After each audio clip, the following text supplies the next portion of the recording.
Olá a todos, aqui é Wagner Leert, diretor executivo do Instituto Millennium, para mais um Millennium Talks, dessa vez com o advogado, professor Paulo Doron, que vai falar conosco sobre o novo projeto de Código Civil. Vamos conversar um pouquinho sobre o porquê desse projeto, o que está sendo trazido aí dentro da proposta, o que os proponentes, né, estão sugerindo, os temas que eventualmente têm maior impacto no nosso dia a dia e também, evidentemente, no desenvolvimento econômico do país.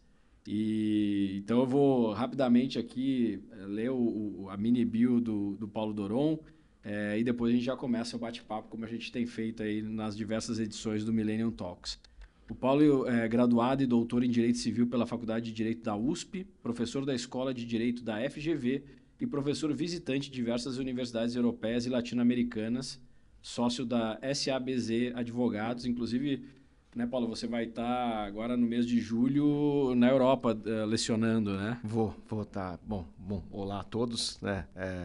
Queria começar agradecendo, Wagner, o convite e a oportunidade de poder estar aqui no Instituto Millennium falando para essa audiência qualificadíssima que vocês têm, e dizer que é uma honra e um prazer estar aqui. Sim, agora em julho eu vou estar na Universidade de Estocolmo, né, na Suécia, dando um curso lá, um curso de verão para eles, né, inverno para nós. Lá eu vou estar falando sobre arbitragem internacional, né, que não tem tanto que ver com o tema de hoje, mas também é um tema que eu estudo e gosto. Maravilha. Hoje a gente vai falar dessa proposta que está no Congresso sobre o novo Código Civil. É interessante porque o nosso Código Civil atual não é um Código Civil muito antigo, né? Eu me recordo, inclusive, que estava na faculdade quando estava havendo o debate sobre o novo Código Civil. Isso não faz tanto tempo assim. O Código Civil é de 2004, né? O que a gente tem... 2003, então. 2003, né? Exato. E então, um pouco mais de 20 anos aí do código que hoje a gente aplica, mas surgiu esse debate, essa proposta de um novo Código Civil. E eu queria começar te perguntando, precisamos debater um novo Código Civil? Essa é uma pergunta importante, e a minha resposta é não. É óbvio que o Parlamento, né, o Senado, o Congresso Nacional, a Câmara, tem a prerrogativa de pautar discussões nacionais e portanto, é legítimo se eventualmente, né, o senador Rodrigo Pacheco, que é o padrinho dessa iniciativa, vamos dizer assim, entendeu que era a hora do Brasil debater um Código Civil novo. Tudo bem, é prerrogativa dele, é direito dele, e assim como também é direito da sociedade dizer não queremos ou não estamos dispostos a essa discussão agora. Há outros temas nacionais que nos parecem mais urgentes. Mas fato é que, efetivamente, né, em agosto de 2023, foi nomeada uma comissão de advogados, juízes, professores, para elaborar o que se chamou inicialmente de um projeto de reforma do Código Civil. Essa comissão trabalhou por 8 meses e apresentou, em abril do ano passado, abril de 2024, um anteprojeto sugerindo alterações em mais de 1.000 artigos do Código Civil. E a partir daí que se teve a exata dimensão da iniciativa, tanto que o próprio site do Senado passou a chamar não de reforma, mas de novo Código Civil, porque são tantas as mudanças que talvez não seja o caso de falar numa mera reforma, e sim numa alteração estruturante mesmo dessa lei, que é uma lei fundamental para todo e qualquer cidadão. Eu costumo sempre... eu tenho falado bastante sobre esse tema, né, porque fui um dos primeiros, se não o primeiro, a me posicionar publicamente, chamando a atenção da importância e a preocupação, que nós vamos conversar aqui hoje sobre diversos aspectos dessa iniciativa. Eu tenho dito, né, que se der tudo certo na sua vida, você não se relaciona com o Código Penal. Porque só vai se relacionar com o Código Penal se houver, né, alguma questão criminal a envolver aquela pessoa. O Código Civil não. Né? Quando a gente nasce, né, o próprio nascimento já é um fato jurídico civil. E a morte também. Então, pelo menos 2 vezes na vida, qualquer cidadão vai se relacionar com o Código Civil, porque quando nasce e quando morre. E os diversos atos da vida, né? O casamento, atualmente até o próprio namoro pode ter consequências jurídicas civis, né? A paternidade e a maternidade, a constituição de empresas, a celebração de todo e qualquer contrato, a aquisição de propriedades, a aquisição da própria casa, o aluguel de uma casa. Quer dizer, são tantas as maneiras com que qualquer cidadão, rico ou pobre, do norte ou do sul do país, necessariamente vai se relacionar, que essa é uma lei muito importante, né? O professor Miguel Reale, que escreveu o atual Código Civil, né, foi um dos juristas encarregados de escrever, né, ele dizia que o Código Civil ele é a Constituição do cidadão, né? A Constituição Federal é a regra maior do nosso ordenamento jurídico e ela regula as relações do Estado para consigo, ou seja, né, do Estado entre ele, entre a União, os Estados, o município, o Distrito Federal, mas também do Estado para com as pessoas, as liberdades fundamentais, a maneira como a gente vai se relacionar e até que ponto o Estado vai interferir nas nossas vidas. O Código Civil, ele regula todos os outros aspectos da vida privada. Então, a maneira como as pessoas se relacionam entre si, a maneira como as famílias se relacionam, a maneira como as empresas funcionam e trabalham. Então, é algo que efetivamente demanda muita reflexão, muito cuidado, porque é uma norma fundamental e que, venhamos e convenhamos, não é assim algo que deveria estar no noticiário todo dia, porque é algo que é baseado em tradições assentadas há muito tempo, né? Eu costumo dizer que o direito civil se vale de soluções que foram consolidadas há mais de 2000 anos no direito romano e que a gente segue aplicando, segue evoluindo, mas com essa origem comum histórica muito antiga. Ou seja, não é uma lei dada a muitas mudanças em tão pouco tempo. Não, perfeito. E é esse instrumento que regula as atividades privadas, né? Ou, como você falou, desde questões envolvendo direito de família, passando por questões de contrato, enfim, as mais diferentes nuances e momentos da vida do cidadão, de certa forma, acabam sendo regulamentadas, disciplinadas por esse instrumento. E por isso a importância também da gente debater, especialmente quando se coloca uma mudança como essa, das consequências de se mudar, né? O que está sendo proposto, quais são as diferenças, como isso eventualmente pode impactar, por exemplo, na segurança jurídica, né? Uma das grandes funções de todo o arcabouço jurídico, de toda a estrutura do direito em um país, é conferir segurança jurídica nas relações, né? Eu queria começar te perguntando sobre isso, uma pergunta mais ampla, depois a gente entra em temas mais específicos, mas como é que você vê essa nova proposta do ponto de vista da segurança jurídica e onde eventualmente estão os riscos à segurança jurídica? Bom, vamos lá. Acho que é importante, a questão da segurança jurídica é fundamental, né? Porque o Código Civil ele é um pilar normativo muito importante para o próprio funcionamento do mercado.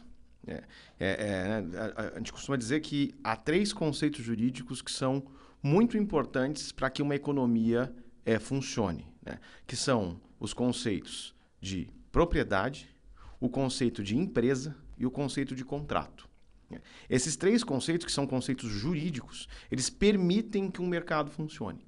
A partir dessas 3 construções é que o mercado funciona. E o que o direito oferece para um mercado, ou deveria oferecer? O direito deve sempre oferecer previsibilidade e segurança, né? As pessoas olham para o direito esperando ter orientações previsíveis sobre as suas condutas e seguras. Ou seja, se eu tomar determinada decisão no meu negócio, eu sei quais vão ser as consequências. Se eu tomo uma outra decisão, eu espero determinadas consequências e assim por diante. Então, esse é um jogo fundamental, né? E me parece que essa iniciativa, esse projeto, né, que hoje é o projeto de lei 04 de 2025, que tramita no Senado, ele procura promover alterações nesses 3 conceitos fundamentais. Então, há alterações substanciais no que diz respeito às regras que regulam a propriedade. Há alterações substanciais e muito importantes e de grande impacto nas regras que regulam os contratos. Talvez aqui seja o ponto de maior atenção, eu diria. E há também regras e conceitos fundamentais sendo alterados no mundo das empresas, nos conceitos ou no direito das empresas. Então, veja que os 3 fundamentos do funcionamento da economia brasileira, os 3 fundamentos jurídicos, se o projeto seguir e for aprovado da maneira como está sendo proposto, vão passar por mudanças fundamentais.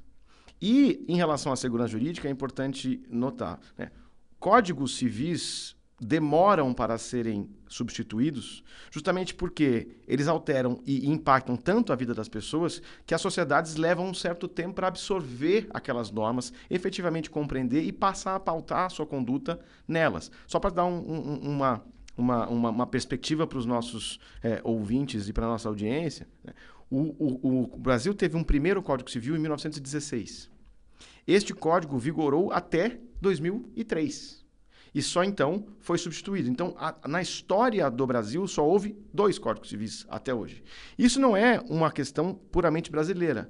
Outros países que se valem desse mesmo sistema jurídico do que o nosso, como a França, né, o Código Civil francês é de 1804 e segue em vigor até hoje. É o Código Napoleônico. Exatamente. O Código Civil alemão é do começo do século XX, né, de 1903, e segue em vigor até hoje, né? O Código Civil português é de 1966. O Código Civil italiano é de 1942.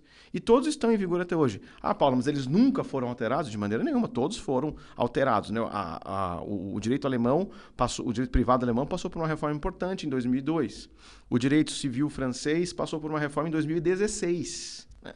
O direito civil português vem sendo reformado aqui e ali com algumas iniciativas, assim como o direito civil italiano. Mas em nenhum desses países propôs-se um novo código, uma mudança tão drástica. Justamente por quê? Porque se respeita esse processo vamos dizer assim, de absorção social das normas jurídicas.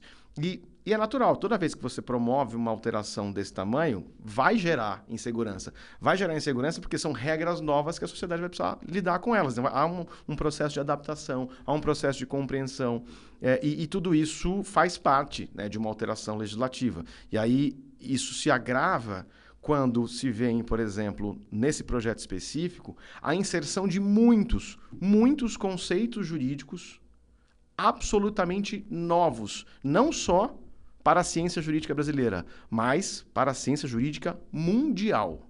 Estamos inovando, estamos criando uma série de conceitos novos, cuja definição não é conhecida pelos especialistas e que vão colocar a nossa sociedade à prova de ter que lidar com regras e soluções que ninguém nunca usou antes. Daí eu respondendo a sua pergunta de maneira sintética. Há um risco bastante considerável no que diz respeito à segurança jurídica. Eu acho que é um ponto extremamente importante de ficarmos atentos, porque em avançando o projeto, o Brasil já tem uma dificuldade tremenda, né, de se desenvolver, de ter um ambiente de negócios favorável ao empreendedorismo, às relações de negócio. Então, trazer mais um componente aí de insegurança ou de freio ao desenvolvimento econômico é algo que realmente preocupa muito. E você trouxe, né, esses são conceitos jurídicos muito importantes e eles têm um grande impacto em outra ciência, que é a ciência econômica, né? A propriedade, o contrato, isso fartamente documentado também pela ciência econômica, a importância que se tem no desenvolvimento, na diminuição de desigualdade, enfim, na prosperidade das nações. Então, mexer nesses conceitos e especialmente, e aí eu quero entrar na minha próxima pergunta aqui, trazer muitas vezes conceitos vagos, né? Ou conceitos, como você falou, inovadores e pendentes de consolidação, inclusive do que significam, pode gerar aí uma dificuldade no dia a dia das pessoas e na própria aumento de judicialização, de decisões contraditórias ou diversas, dependendo do juiz onde o processo é analisado. Mas a minha pergunta é nesse sentido, assim, esse projeto ele utiliza conceitos como ordem pública, função social, uma série... Função social a gente até tem mais conhecimento, está na Constituição, já está presente muito menos do que no projeto, mas está presente no Código Civil atual, mas uma série de outras expressões também que foram trazidas e muitas de forma ampliada ou até imprecisas e que ainda não se sabe muito bem aonde vai chegar. E quais são os riscos, então, para o mundo jurídico e para o país de modo geral com essa utilização dessas expressões que da leitura aí do projeto são bastante volumosas, né? A gente tem que ter em mente, né, que a lei ela precisa ser feita para o cidadão, para o usuário, o destinatário final dela. Né? A lei não é feita para professores, a lei não é feita para especialistas. A lei é feita para que o cidadão comum consiga ler, compreender qual é a conduta que o Estado espera dele e assim pautar o seu comportamento. Quando a técnica legislativa insere palavras vagas, conceitos abertos, né, de definição ampla, o que acontece? Necessariamente, eu agrego um fator de insegurança. Porque quanto mais vago, quanto mais aberto for o conceito, maior é a amplitude de interpretações possíveis. Né? Eu posso ter diversas interpretações a partir de um mesmo conceito. Eu acho que o conceito de função social é um exemplo bastante relevante nesse sentido. Porque, como você mesmo mencionou, né? Não é que o conceito de função social seja novo ao direito brasileiro. Né? A Constituição Federal de 88 trouxe, especialmente no que diz respeito à função social da propriedade, mas também, em alguma medida é possível extrair a função social da empresa ali. E o Código Civil de 2002 promoveu uma inovação que também não tem paralelo em outros ordenamentos do mundo, ao estabelecer uma terceira, vamos dizer assim, uma terceira dimensão da função social, que é a função social do contrato. Então a gente passou a ter no Brasil 3 funções sociais: função social da propriedade, função social da empresa e função social do contrato. Quando essa expressão, função social do contrato, foi introduzida no Código Civil de 2002, a ciência jurídica passou um bom tempo raciocinando e tentando oferecer algum conteúdo a esse conceito, ou seja, algum conteúdo normativo. O que ele significa? Para que ele serve? E a gente vê que, historicamente, nos 20 anos em que o Código Civil de 2002 vigora no Brasil, houve, primeiro, um primeiro momento, que eu vou chamar assim, uma fase em relação à função social do contrato, em que a academia se ocupou muito de tentar explicar e funcionar, teses foram escritas, artigos, etc. Mas a jurisprudência pouco ligou. Ou seja, isso é muito novo, não sei bem para que serve, eu, juiz, não vou me valer desse conceito, acho que eu prefiro usar conceitos mais tradicionais. Quando foi entre 2012 e 2015 que finalmente a jurisprudência começou a aplicar esse conceito. E aplicar de que maneira? A jurisprudência percebeu o seguinte: ele é uma ótima bengala argumentativa. Ou seja, eu já sei o que eu quero decidir, eu já tenho, inclusive, fundamentos jurídicos suficientes para dizer que eu quero decidir num ou num outro sentido, mas eu vou me valer da função social para dar aquela polida no meu argumento, para deixar o meu argumento com uma cara mais moderna, mais bonita. O que a gente acabou chamando de função retórica. Ou seja, não é que a função social do contrato serviu para grandes soluções dos problemas de conflitos contratuais no Brasil que a gente tem. Mas, uma vez que o judiciário já gostaria de tomar uma decisão num ou num outro sentido, ele passou a usar a função social do contrato como mais um apoio argumentativo, especialmente para flexibilizar regras contratuais ou, eventualmente, propor alterações judiciais naquilo que foi pactuado entre as partes. Né?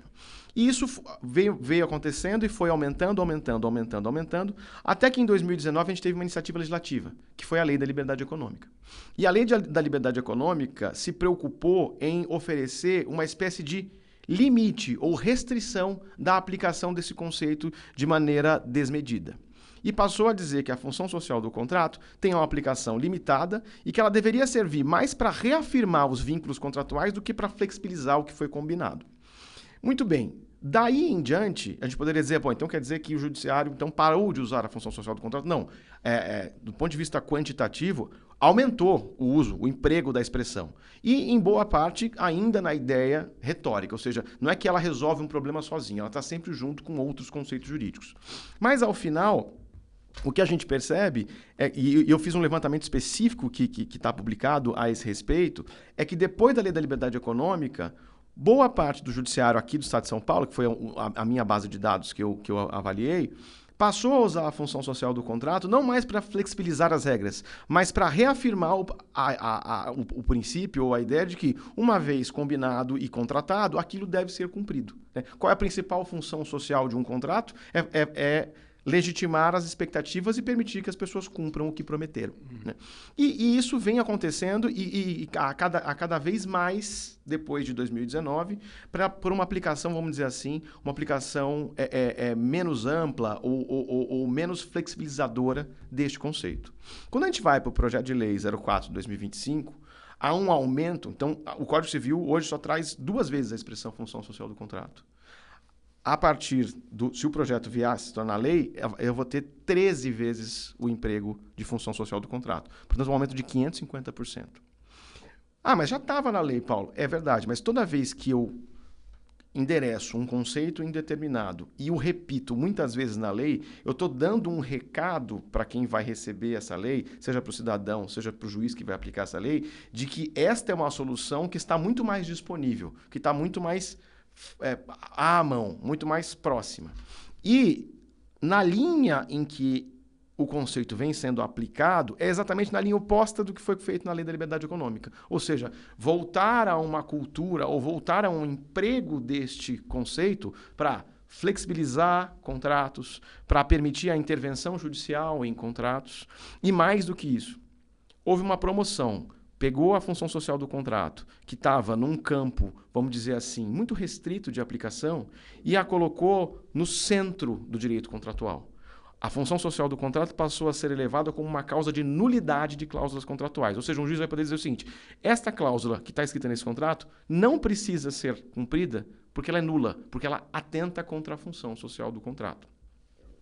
Ao fazer isso, e essa é uma crítica que não é minha, né? Uma ministra do Superior Tribunal de Justiça, que compunha a comissão temporária que foi nomeada para escrever esse anteprojeto, quando havia lá os debates sobre se deveria ou não colocar essa norma de nulidade de cláusulas contratuais fundadas na função social do contrato, ela chamou a atenção e disse o seguinte: olha, escrito desta maneira, o cidadão não vai saber, quando ele escrever um contrato, se esse contrato obriga ou não obriga as partes. Ele terá que brigar, ir ao judiciário, e aí o judiciário vai poder dizer, ao final, se esse contrato tinha valor, obrigava mesmo as partes, ou não, porque a função social do contrato é algo que só o juiz, na cabeça dele, vai poder estabelecer. Ou seja, é uma enorme insegurança jurídica, porque todos os contratos terão que ser, vamos dizer assim, validados pelo Poder Judiciário, e sempre lembrando, o Poder Judiciário não é um órgão de consulta, portanto, só se vai ao judiciário se houver conflito. E ao resolver o conflito, é que a gente vai ter a informação final se aquele contrato obrigava ou não obrigava as partes. Então, nós estamos falando de mudanças que não são meras tecnicalidades. Elas retrocedem o direito brasileiro a um estado muito complicado, que é um estado em que há uma dependência muito grande do Poder Judiciário, porque o Poder Judiciário é que vai definir, em cada caso, se o contrato vale ou se o contrato não vale. Né?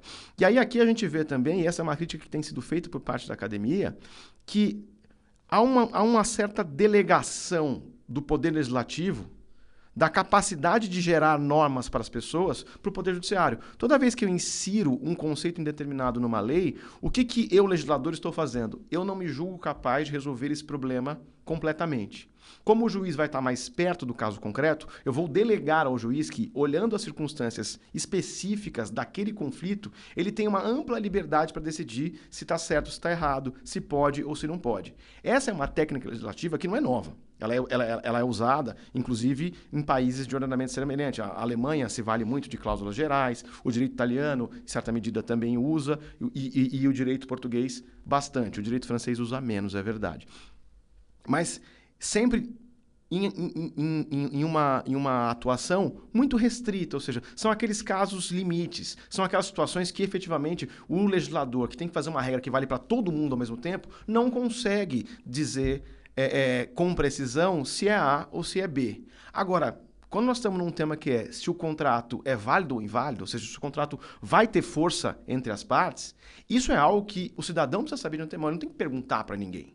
Então, a lei, ao inserir esses conceitos indeterminados em grande volume no projeto, ela vai gerar uma certa transferência de poder legislativo, né? De poder normativo do legislador, que é quem deveria tocar e tratar desses temas, para o judiciário, né? Talvez atribuindo ao judiciário uma função exacerbada de interferência nas relações, né? E na vida das pessoas. E com consequências econômicas, né? Que eu acho que muitas vezes, e aí os nossos colegas operadores do direito, me parece, não se dão conta, né? De que essa técnica legislativa ou uma mudança pontual de um determinado dispositivo ou de um código todo, como é o que a gente está debatendo aqui, tem consequências muito importantes na vida das pessoas e no processo econômico, né? E o direito ele tem que se preocupar, é evidente, em trazer paz social, trazer efetivamente justiça, segurança jurídica, mas ele também não pode ser uma âncora ao desenvolvimento econômico e social do país, né? Ele tem que entender a dinâmica econômica também para trazer soluções, decisões que fomentem o crescimento e não retardem o crescimento. E muitas vezes, infelizmente, não é o que acontece aqui no nosso país. Eu queria entrar, e aí, continuando nessa mesma temática, né? Entrando na questão das garantias contratuais, né? E até passando por um ponto que você já abordou, que é a revisão judicial de contratos, né? O que isso pode significar na prática para a atividade empresarial, para as relações entre os particulares, e especialmente essa questão das garantias contratuais, né? Que eu acho que a revisão judicial você chegou a abordar na última resposta, mas focando mais nessa parte das garantias. Eu só queria aproveitar o gancho do teu comentário, né, sobre, né, como que o direito não pode ser uma âncora para o desenvolvimento econômico, né? A gente tem, né, economistas, né, norte-americanos, né, bastante famosos, como Ronald Coase, por exemplo, né, que estabeleceu toda uma teoria de que o direito, em certa medida, é custo, né? Não tem muito jeito. Ele precisa, a organização do processo econômico é custosa e o direito tá nesse lugar. O fato dele ser custo não significa que ele tem que ser um custo maior. Ele pode estar sempre preocupado em ser o menor custo possível, né? Então, e aqui o que a gente vê, eventualmente, é um descolamento dessa ideia, ou seja, é uma ampliação do direito para além da sua função organizadora do processo econômico, para uma função que parece extravasar a sua própria finalidade e, a partir daí, gerar mais custos, né? Mais insegurança e mais risco. Mas indo para as garantias contratuais, esse é um tema, de fato, que me chamou muita atenção, me preocupou muito. Quando eu me debrucei, né? Eu li os 1.112 artigos, né, por mais de uma vez. Então, vamos dizer assim, essa penitência eu já paguei, né? E eu me recordo até que você falou que a primeira vez que você leu, você não conseguiu dormir, né? Foi isso. Eu efetivamente, quando eu me debrucei a primeira vez com o texto do anteprojeto, eu perdi o sono, né? Porque eu fiquei tão preocupado. E aí eu entrei noite adentro, lendo. E na manhã seguinte eu passei a procurar outros professores de direito para tirar o sono deles também, né? E aí a gente começou a conversar a respeito disso. E um dos itens que me tirou o sono foi o tratamento das garantias contratuais. Eu acho que a gente pode dar 3 exemplos para ficar claro para a nossa audiência do que nós estamos falando, né? Hoje, o instrumento fundamental de garantia de um contrato, o que é a garantia? É um reforço ao vínculo jurídico para que o credor tenha alguma segurança de que, caso o contrato não seja cumprido nos moldes estabelecidos, ele vai poder acessar ou um bem, ou um valor depositado numa conta, algo ou o patrimônio de uma outra pessoa, como no caso de um fiador, por exemplo, algo que lhe dê a segurança de que o resultado que ele pretendia com a assinatura daquele contrato vai acontecer de uma forma ou de outra. Essa é a garantia, né? Um agregado de mais certeza de que a promessa vai ser cumprida. Seja a promessa propriamente dita, seja a consequência patrimonial da promessa, né?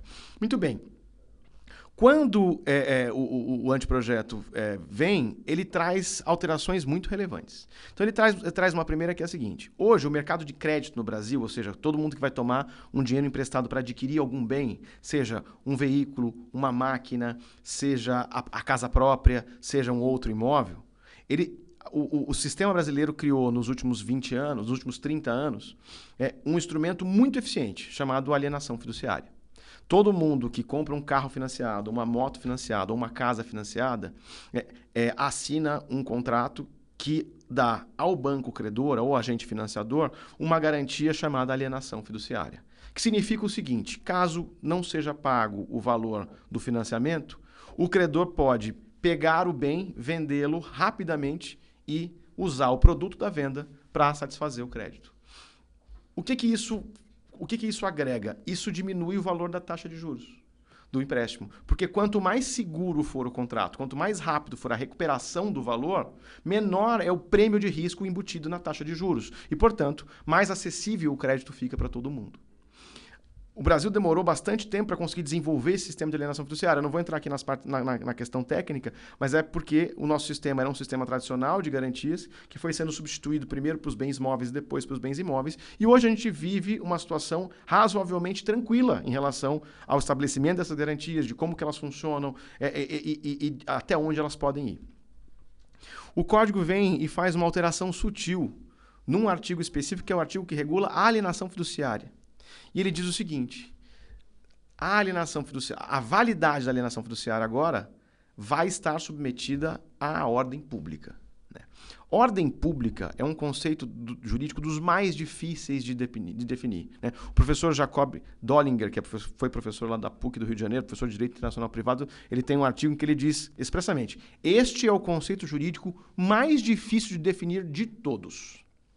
E aí, o que é ordem pública? Bom, ordem pública é tudo aquilo que, de alguma maneira, pode afetar a organização do Estado e do direito. É muita coisa.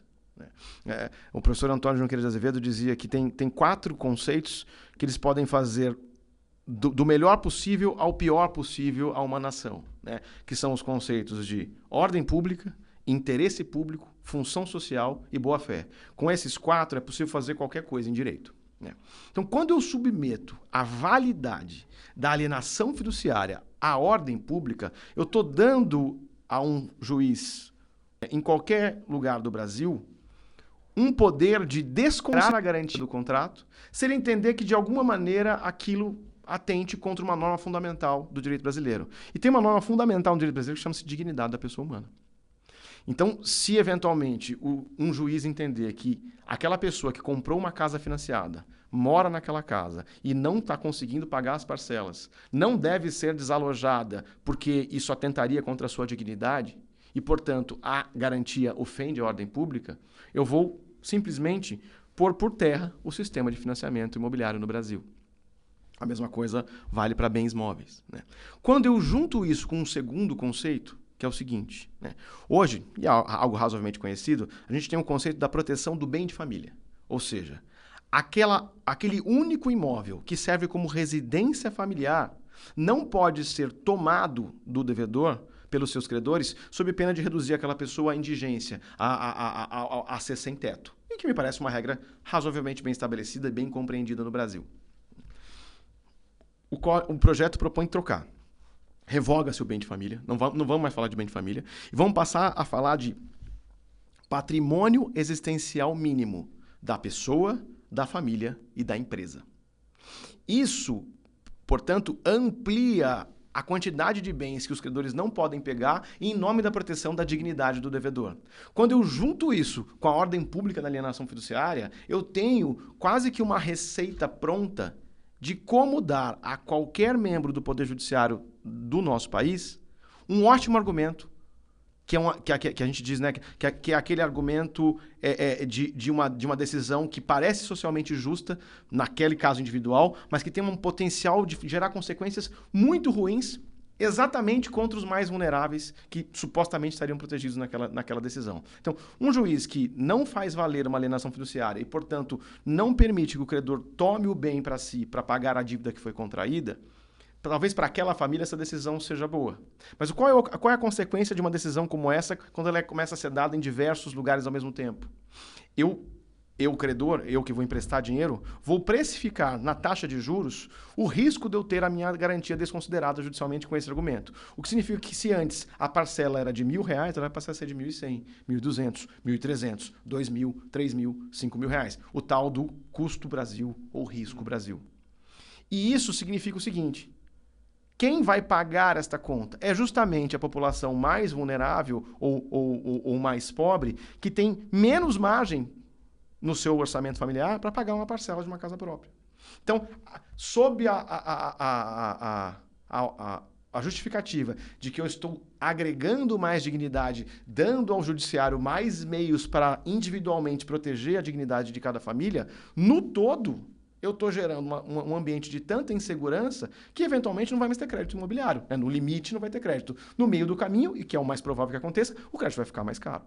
E ficando mais caro, o que se prejudica é quem não pode pagar mais por isso. Então, a professora Judite Martins Costa usa uma expressão que me parece muito feliz. Ela fala o seguinte: há muitas medidas de populismo jurídico nesse projeto. Algo que parece que é para ajudar a parte mais vulnerável, a parte mais fraca no contrato, mas quando você olha de uma maneira macro e une direito e economia, você percebe que essa é uma solução que só vai servir para prejudicar exatamente aquela parcela da população que se pretendia proteger. Perfeito. Isso conversa muito com o conceito do Ministério do Capital, do Hernando de Soto, né? Que ele argumenta que uma das grandes dificuldades de países em desenvolvimento de se desenvolver é, primeiro, a sua incapacidade de formalizar a propriedade. Então, você tem muita propriedade de menor valor que é informal, e sendo informal, você não consegue usá-la de maneira produtiva, a saber, usar como garantia para empréstimos, para você fomentar um pequeno negócio, para você se capitalizar, enfim. Então, é um dos motivos que ele coloca ali, motivo central, inclusive, porque países se desenvolvem e outros não, né? Países que conseguem ter uma estrutura de formalização de propriedade, reconhecimento da propriedade mais fácil, mais dinâmica, e também conseguem usar a estrutura de garantias de maneira mais, inclusive, democrática, né? Ampliando isso não só para quem tem condições financeiras mais robustas, mas também para o restante da população. Isso faz uma diferença tremenda no desenvolvimento econômico, né? E aí eu queria pegar e trazer para um outro tema que a gente conversou também antes do podcast a respeito, que é a questão de investimentos estrangeiros, né? Como é que essa nova proposta impacta ou pode impactar investimentos estrangeiros e a presença de sociedades estrangeiras, de multinacionais na nossa economia, no nosso país. Daí a gente sai um pouco do direito contratual propriamente dito e vai um pouco para o direito empresarial, mas Exato. me parece que os dois temas são muito, muito próximos e muito ligados, né? Então, pretende-se introduzir neste novo código, vamos chamar assim, né, neste projeto de lei, uma disciplina completamente nova para as empresas estrangeiras que atuam no Brasil, né? Hoje, né, uma empresa estrangeira, o que ela precisa para atuar no Brasil? Ela precisa ter um representante legal aqui, portanto, ela tem que ter uma pessoa física que a represente, e ela precisa de uma autorização que é um ato puramente formal. Ela precisa trazer lá os documentos que ela existe no país em que ela está, traduzi-los para o português, protocolar isso no Registro de Comércio Brasileiro e ela recebe a autorização. Então, é algo puramente formal e protocolar. Representante no Brasil e autorização protocolar formal. Isso para poder funcionar no Brasil. Para ser acionista de uma empresa brasileira, não é preciso isso. Ou seja, para comprar e vender ações na Bolsa de Valores do Brasil, não é preciso que essa empresa tenha um representante no Brasil ou seja autorizada a funcionar aqui, né? Tudo o que ela precisa é ter interesse em participar de uma empresa brasileira e, ao executar esta compra e essa venda dessas ações, seguir as normas do Banco Central a respeito da circulação de capitais internacionais, né? E nós funcionamos assim, o mundo inteiro funciona assim, né? O mundo inteiro anda por um caminho de que você precisa quebrar ou superar as barreiras nacionais para permitir que o fluxo de capitais flua da maneira mais livre possível, porque isso gera investimento, isso gera capacidade de geração de novos projetos e assim por diante, né? Acho que é importante, talvez, esclarecer para a nossa audiência, né, o quão importante o financiamento por meio de ações, né, no mercado de ações. Então, uma empresa tem algumas opções. Ela precisa fazer um projeto. Ela pode ir ao banco, tomar aquele dinheiro. Ela pode tentar reunir outras pessoas que lhe emprestem aquele dinheiro. Ou ela pode simplesmente chamar essas pessoas para serem suas sócias, né? Então, ela emite ações ou coloca suas ações à venda na bolsa. E, ao fazer isso, ela recebe uma grande injeção de capital. E ela pega esse capital que foi dado a ela para que as pessoas querem ser sócios e participar nos seus lucros no futuro e realiza os investimentos e os projetos que ela quer. É a forma mais barata de captar dinheiro. E grandes empresas brasileiras se valem desse instrumento para captar dinheiro fora do Brasil. Ou seja, investidores internacionais que estão dispostos a investir em empresa brasileira e assim fomentar o nosso próprio mercado, a nossa própria economia. Com a alteração que se propõe, o investidor internacional não vai poder mais investir livremente nas empresas brasileiras. Ele vai precisar ter uma sede física no Brasil, não mais apenas um representante. Portanto, tem que ter um endereço no Brasil. E ele vai depender de autorização governamental para fazer este investimento. Portanto, uma burocracia a mais. E, caso este investidor estrangeiro tenha qualquer espécie de benefício fiscal no seu país de origem, seja uma alíquota favorecida no recolhimento de imposto, seja uma isenção fiscal do imposto territorial, porque ele tem lá uma fábrica numa cidade que vale a pena para aquela cidade ter aquela fábrica que gera emprego, coisas bastante corriqueiras. Qualquer espécie de benefício fiscal que ele tenha no país de origem o impede de investir no Brasil. E se de alguma maneira ele tiver qualquer espécie de participação estatal, ou seja, uma nação estrangeira tenha uma participação naquela empresa, ela também não é permitida investir no mercado brasileiro. Note que com isso, basicamente, nós vamos mandar embora todos os nossos investidores internacionais. Porque toda grande empresa do mundo conta com incentivos fiscais nos seus países de origem e nos países onde elas atuam. Então vamos pegar aqui um exemplo bem fácil. A Volkswagen é uma empresa alemã. Naturalmente que na Alemanha ela tem um tratamento fiscal diferenciado. Por que ela tem esse tratamento? Porque ela é uma das maiores empregadoras da Alemanha. Ela é uma das maiores geradoras de riqueza para a Alemanha. E, portanto, ela negocia com o governo alemão algumas condições específicas para ela. Se a gente for levar à risca essa regra que está escrita no projeto, a Volkswagen vai ter que sair do Brasil. É simples assim. Porque como ela muito provavelmente recebe incentivos fiscais na Alemanha, ela não vai poder estar aqui. Faz algum sentido isso? É aquela pergunta, quem pediu? Não, e preocupante, né? Porque eu imagino o impacto econômico de uma medida como essa, ou de uma adaptação como essa, realmente vai gerar dificuldades tremendas. Eu queria entrar em outro tema, que é a responsabilidade civil, porque essa proposta ela também mexe muito, especialmente na questão do dano, em como se dá o critério de indenização, né? O próprio conceito de dano, ele se coloca em uma outra dimensão. Então, queria que você comentasse um pouquinho também sobre esse ponto de vista da responsabilidade civil. Para as pessoas poderem entender, né? A responsabilidade civil é aquele pedaço do Código Civil que trata das indenizações quando uma pessoa comete um dano em relação a outra. O exemplo tradicional e clássico é da batida de carro, do acidente de trânsito. Eu estou trafegando com o meu veículo aqui na Avenida Paulista e eu faço uma conversão à esquerda sem prestar muita atenção e acabo esbarrando no veículo da pessoa do meu lado. Como eu fiz a conversão sem sinalizar, portanto, agi de maneira contrária ao que o Código de Trânsito determina, eu vou ter que indenizar aquela pessoa pelo dano que ela sofreu, que é o quê? Que é o carro que foi amassado. Se for um taxista, eu vou ter que indenizar não só o carro amassado, mas os dias em que o carro ficar parado, ele não pôde trabalhar, a ideia do lucro cessante. Isso, convenhamos, é algo de conhecimento absolutamente geral. Todo mundo sabe. Se você causar um dano a alguém, você vai ter que indenizar. E essa frase simples contém, por outro lado, conceitos jurídicos bastante complexos, mas muito sedimentados, que é o seguinte: a indenização é sempre medida pela extensão do dano.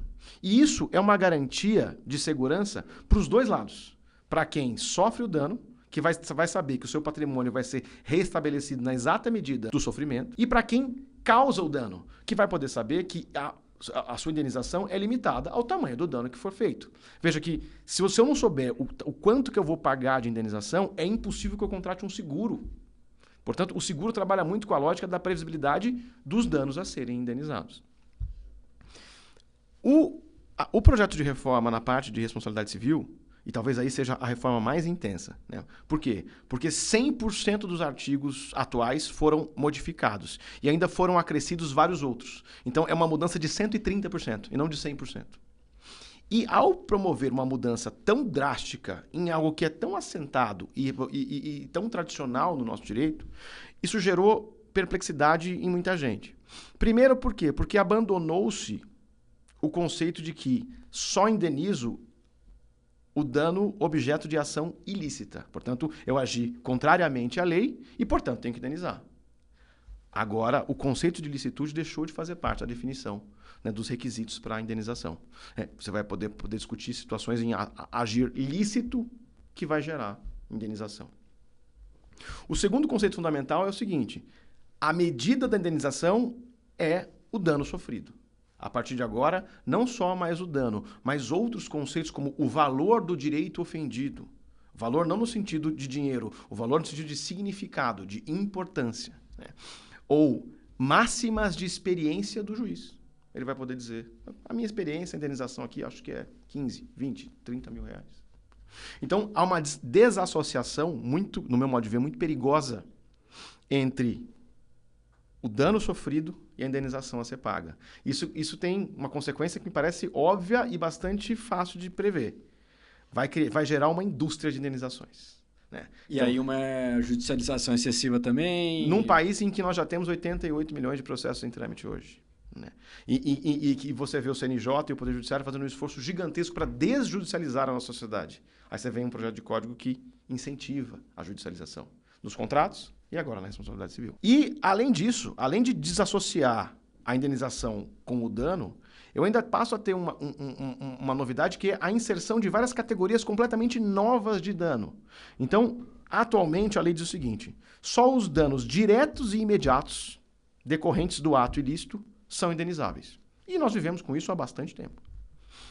Se o projeto passar da maneira como ele está proposto, serão indenizáveis danos probabilísticos. Não sei o que é isso.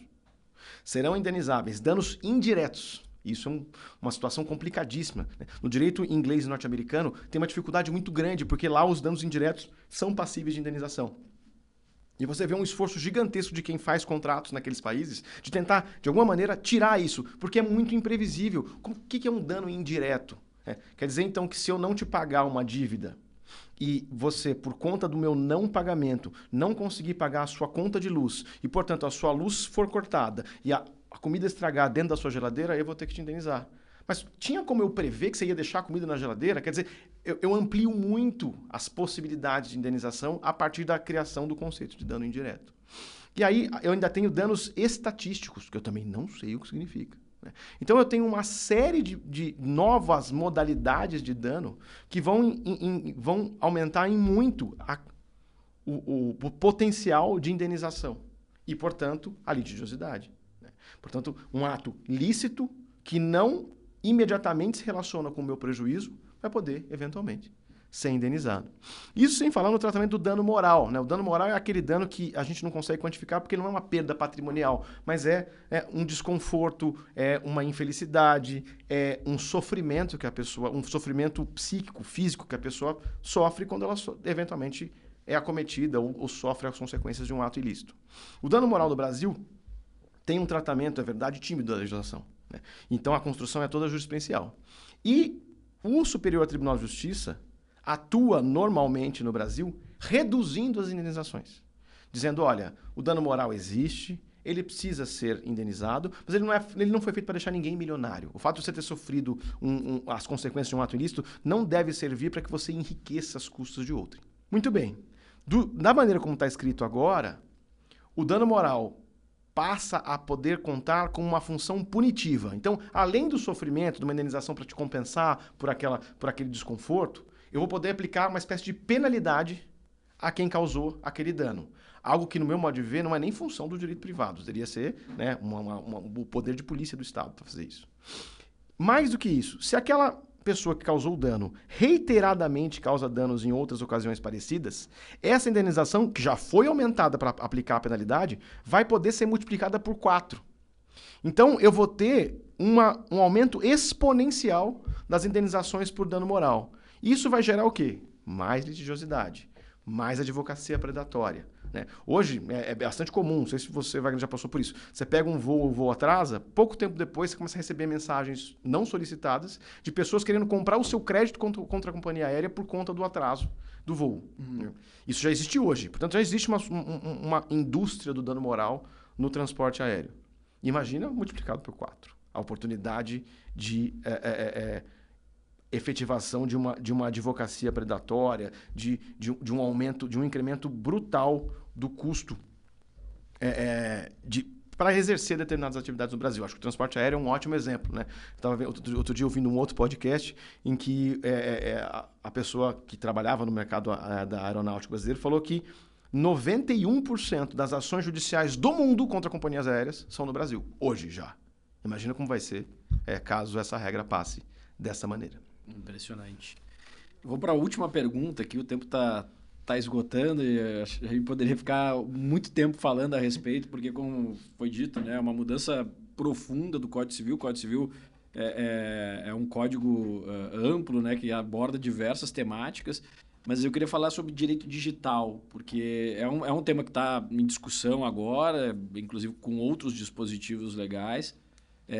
Mas pelo código, pela proposta de código que está sendo debatida, vai ter reflexo na atividade jornalística, vai ter reflexo na questão, eventualmente, até da liberdade de expressão, até mesmo você retornar aí assinaturas de papéis ou instrumentos que foram criados, como assinatura no GovBR, que facilita muito a vida, né?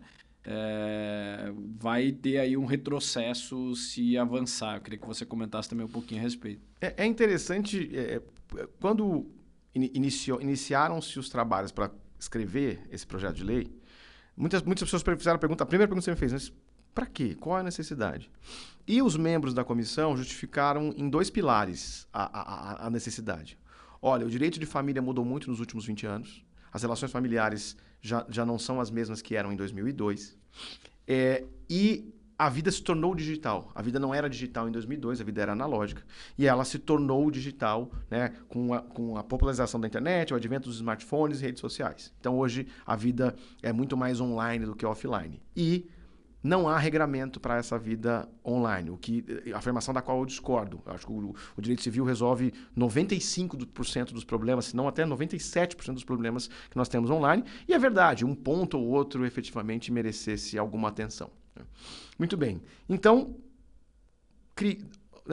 pretendeu-se regular a vida online, a vida privada online. E aí, ao invés de pegar e mexer em pequenos pontos ao longo do que já está previsto na lei e atualizá-lo para que o mundo online também fosse regulado, e é curioso que não é ao invés, é concomitantemente. Então, se você for olhar no livro de Direito de Família, foram introduzidas normas, por exemplo, para dar aos pais o pátrio poder digital, o poder legal de fiscalizar o que os filhos fazem na internet. Tem uma regra específica nova inserida ali.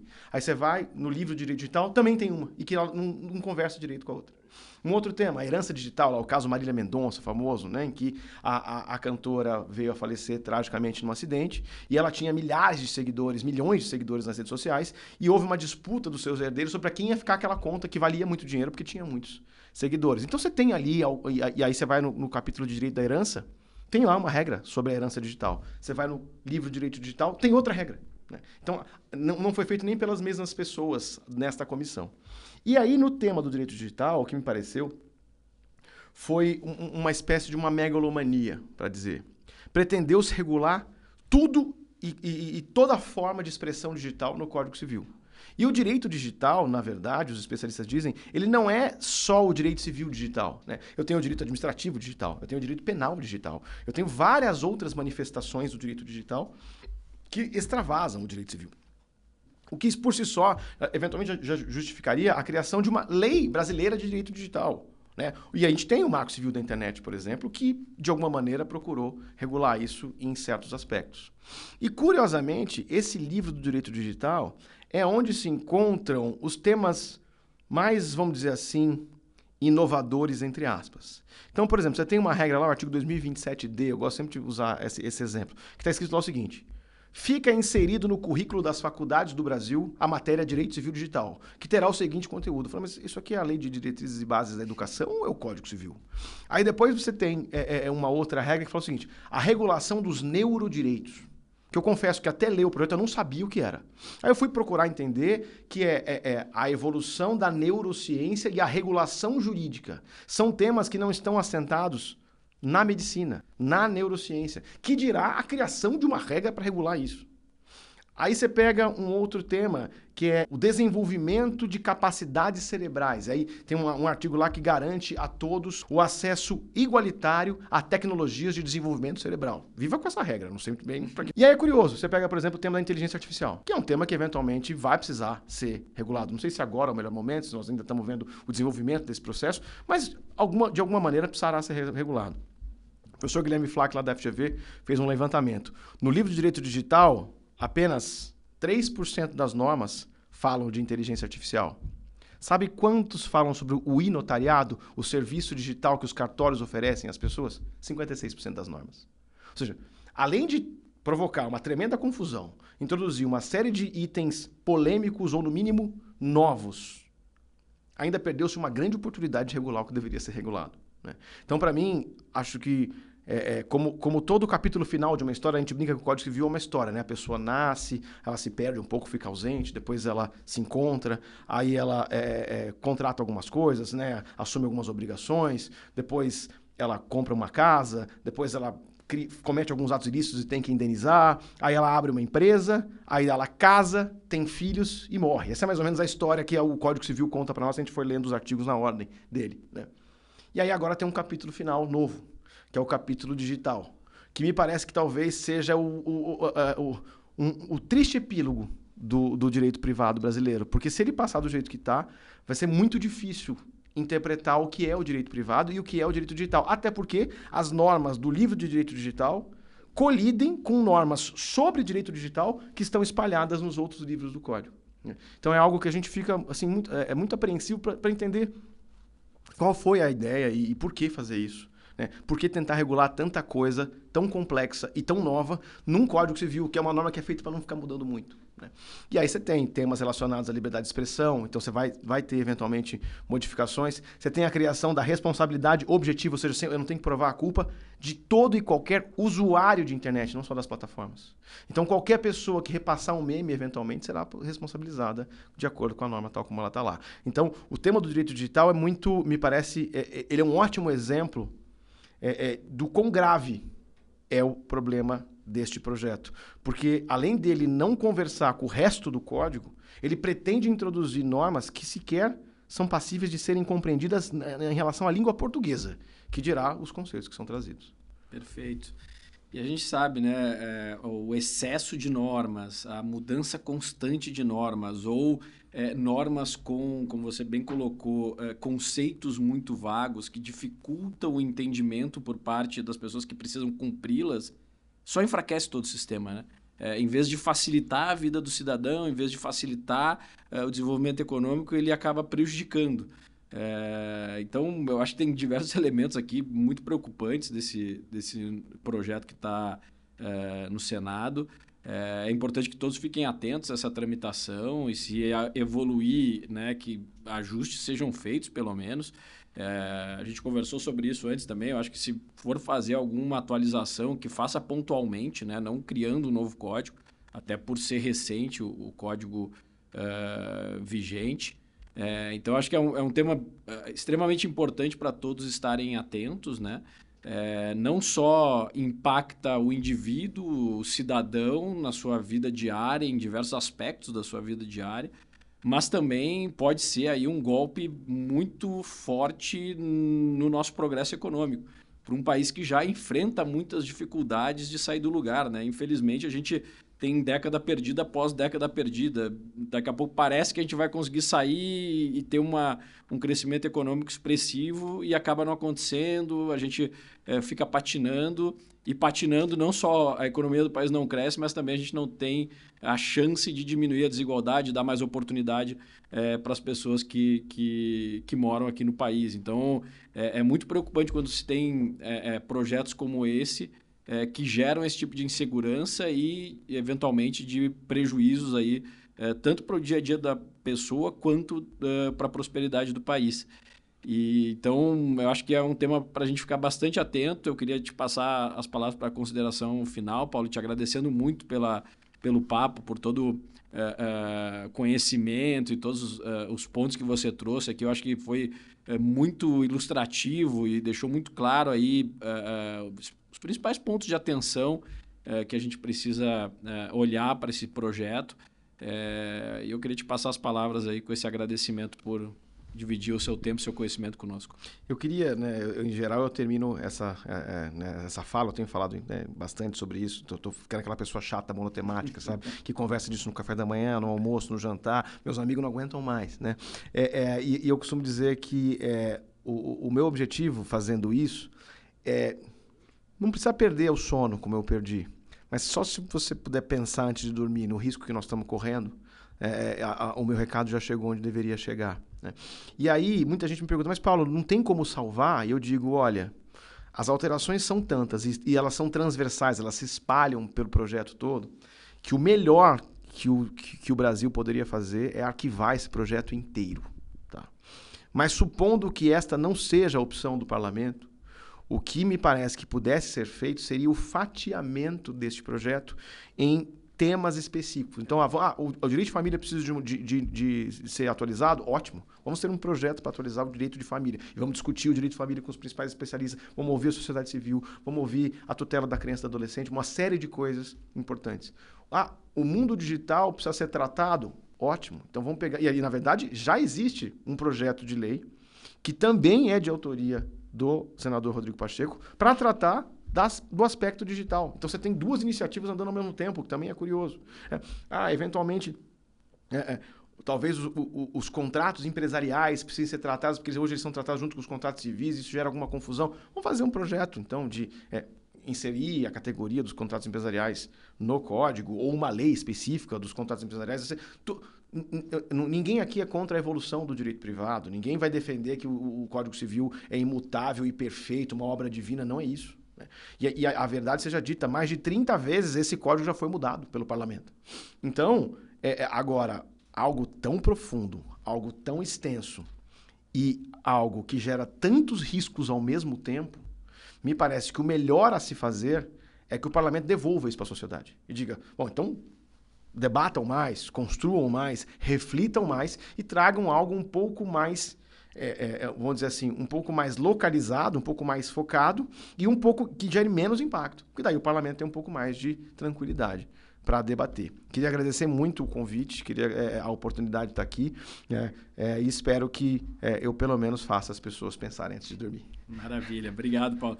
E especialmente num país, né, que tem tantos desafios pela frente, me parece que o Código Civil, apesar de ter a possibilidade de fazer aprimoramentos, ajustes, está longe de ser um problema relevante para a gente, né? Tem tantos outros normativos, tantas outras reformas que precisam ser enfrentadas.